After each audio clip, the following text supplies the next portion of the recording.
Hello guys, कैसे हैं आप लोग। उम्मीद करते होंगे कि स्वस्थ होंगे, मस्त होंगे और अपना पढ़ाई मन लगा कर रहे होंगे। तो जैसा कि आप लोग मेरे थंबनेल से समझ गए होंगे कि मैं आज क्या बताने वाला हूं, तो बिना किसी देरी किए हुए चलते हैं। देखिए, लिखा हुआ है कौन सा कवि किस काल के हैं। देखिए, ये अगर वीडियो आप देख लेते हैं तो 2 से 3 नंबर आपका पक्का हो जाएगा। तो बिना किसी देरी किए हम लोग एक एक करके देख लेते हैं। इसका ट्रिक क्या है याद करने का, जो आप कभी नहीं भूलिएगा, और 2 से 3 नंबर आपका पक्का हो जाएगा। ठीक है, देखिए पहला लिखा हुआ है मलिक मोहम्मद जैसी। ये किस काल के कवि है मलिक मोहम्मद जैसी जी। इसको हम किस प्रकार से याद रखेंगे, ट्रिक के माध्यम से, जो कि कभी नहीं भूले। देखिए, मलिक मोहम्मद जैसी जी। देखिए, मालिक कौन बनता है, आप ही लोग बताइए, मालिक कौन बनेगा? जो भगवान का भक्ति करेगा, पूजा पाठ करेगा, ठीक है, वो क्या होगा, मालिक बनेगा। और जो मालिक है भगवान का, जो पूजा करेगा, वो तो भक्ति में लीन रहेगा ही। और जो भक्ति करेगा वो मालिक एक न एक दिन बनेगा, लेकिन उस भगवान का दास भी रहेगा। वो मालिक तो है, लेकिन भगवान का क्या है, दास है। तो इससे हमको पता लगता है मालिक मोहम्मद जैसी, मालिक कौन बनेगा, तो जो भक्ति करेगा। ये हो गया भक्ति काल के, क्या हो गया, मलिक मोहम्मद जैसी जी क्या हो गया, भक्ति काल के कवि है। किस काल के कवि हैं, भक्ति काल के। और देखिए, हम बताए हैं कि जो भी मालिक बनेगा वो भगवान का क्या होगा, दास ही बन के रहेगा। क्या बन के रहेगा, दास बन के रहेगा। तो चलिए, जिस जिस में देखिए, इसमें से 1 से लेके 13 पाठ तक देख लीजिए, किस किस में दास लगा हुआ, किस किस कवि के नाम में दास लगा हुआ। तो चलिए हम लोग देख लेते हैं। जैसे जैसे देखिए, इसमें सूरदास, यहाँ देखिए दास लगा हुआ। फिर देखिए तुलसीदास, क्या लगा हुआ, तुलसीदास। फिर यहाँ देखिए नाभा दास। फिर इधर देखिए भूषण, इसमें नहीं लगा हुआ। जयशंकर प्रसाद, इसमें नहीं लगा हुआ। सुभद्रा कुमारी चौहान, इसमें नहीं लगा हुआ। शमशेर बहादुर सिंह, इसमें नहीं लगा हुआ है। ऐसे करके देख लीजिए, किसी और में नहीं लगा हुआ है। तो हम लोग को ये पता चल गया कि जो मालिक रहेगा वो भी क्या होगा, भगवान का दास ही बन के रहेगा। जिस जिसमें दास लगा वो क्या, वो कौन सा किस काल के कवि है, तो भक्ति काल के कवि है। तो यानी कि देखिए, 1 से लेके 4 तक में देखिए दास लगा हुआ। तो 1 से लेके 4 तक में हम ऐसे करके क्या करते हैं, पॉइंट आउट कर लेते हैं। और ये सारे क्या हो गया, किस काल के कवि है, तो भक्ति काल के कवि है।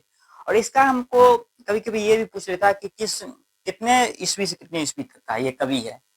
तो ये हो गया आपको, ये चारों जो है, यहाँ से लेके मौलिक मोहम्मद जैसे जी, सूरदास जी, तुलसीदास जी, नवादास जी, ये हो गया आपको 1375 से लेके कितना, यहाँ देखिए 1375 से लेके 1700 के बीच का ये कवि है।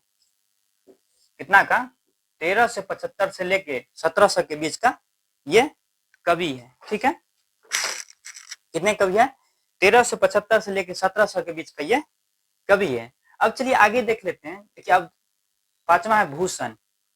अब भूषण जी को कैसे याद रखेंगे, ये किस काल के कवि है, कैसे पता लगेगा कि भूषण किस काल के कवि है।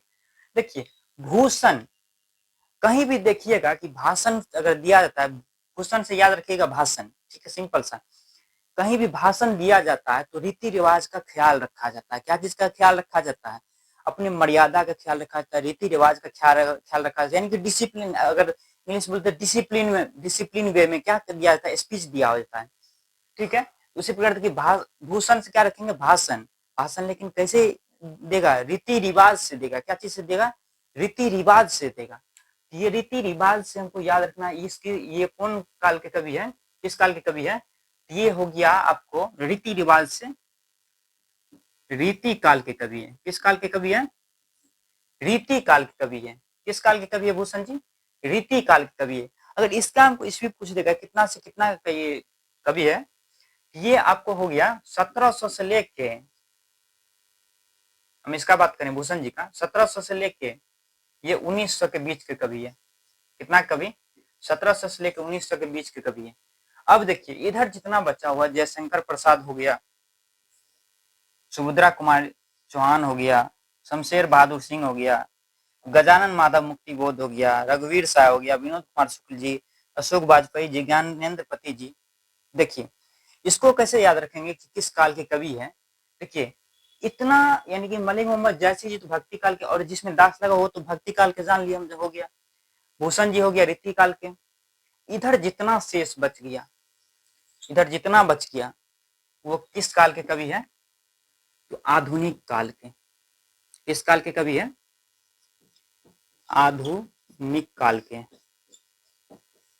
और ये अगर पूछा जाएगा इसमें से कोई भी रहेगा तो ये कितने से कितने ईस्वी तक का ये कवि है, इसको हमको याद रखना है। 1900 से लेके 1900 से लेके अब तक का ये कवि है। ठीक है, तो ये हम लोग देख लिए कि कौन सा कवि किस काल के हैं। इसमें से 2 से 3 नंबर 100% पूछेगा ही पूछेगा।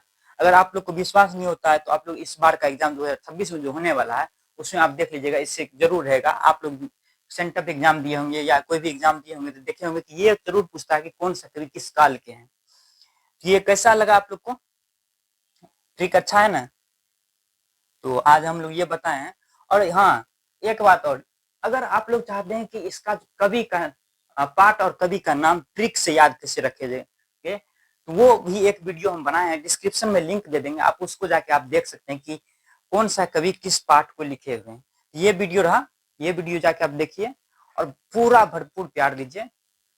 अगर वीडियो अच्छा लगा तो शेयर कीजिए, लाइक कीजिए और चैनल को सब्सक्राइब करना बिल्कुल ना भूलें। Thank you.